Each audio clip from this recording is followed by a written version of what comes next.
काही कारण नाहीये. जे मुद्दे मला बोलायचे होते त्या मुद्द्यांमधले काय मुद्दे रोहितदादांनी ऑलरेडी सगळ्यांना सांगितलेले.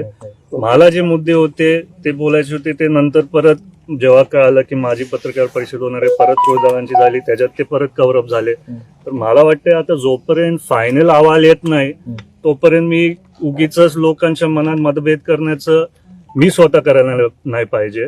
आता जे आम्हाला काय वैयक्तिक वाटतं ते वाटतं, पण जेव्हा फायनल अहवाल येईल तेव्हा मी तुमच्या समोर सगळी स्पष्ट भूमिका मांडतायत त्याला तुमचा पाठिंबा आहे. मी सविस्तर पत्रकार परिषद रोहित दादाची भूमिका मांडतायत त्याला तुमचा पाठिंबा आहे.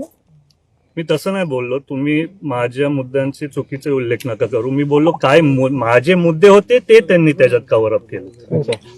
पण मला पण वाटतं की कुठेतरी तुम्हाला माहिती, मी एका काळात तो व्हिडिओ टाकला जिथं रोहित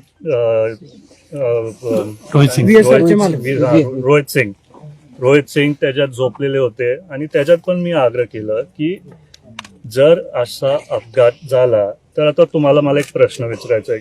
जर एक बिल्डिंग पडली तर त्या बिल्डिंगच्या मालकला तिथं अटक करतात, त्यांच्या इंजिनियर्सला नाही करत. एका रेस्टॉरंटला आग लागली तर रेस्टॉरंटच्या मालकांना अटक करतात. तर जर असा अपघात झालाय तर त्यांच्यावरती अटक व्हायला पाहिजे जोपर्यंत पूर्ण व्यवस्थित कारवाई होत नाही. हीच माझी दादा विलीनीकरणाची चर्चा पुन्हा एकदा होण्यास सुरुवात झालेली आहे. काय सांगाल? कारण दादा असताना देखील मोठ्या प्रमाणात चर्चा झाली होती. आता पुन्हा एकदा अनेक नेते विलीनीकरणाची चर्चा होती. या संदर्भात राष्ट्रवादीची भूमिका काय आहे किंवा तुमची वैयक्तिक कुटुंब म्हणून भूमिका? नाही, माझं वैयक्तिक त्याच्यात काय नाही. मी खूप छोटा आहे. त्याच्यात काय असेल, वहिनी असतील, पार्थ असतील, बाकीचे ज्येष्ठ नेते असतील पक्षातले ते ठरवतील. तुम्हाला असं वाटतं विलीनीकरण व्हावं?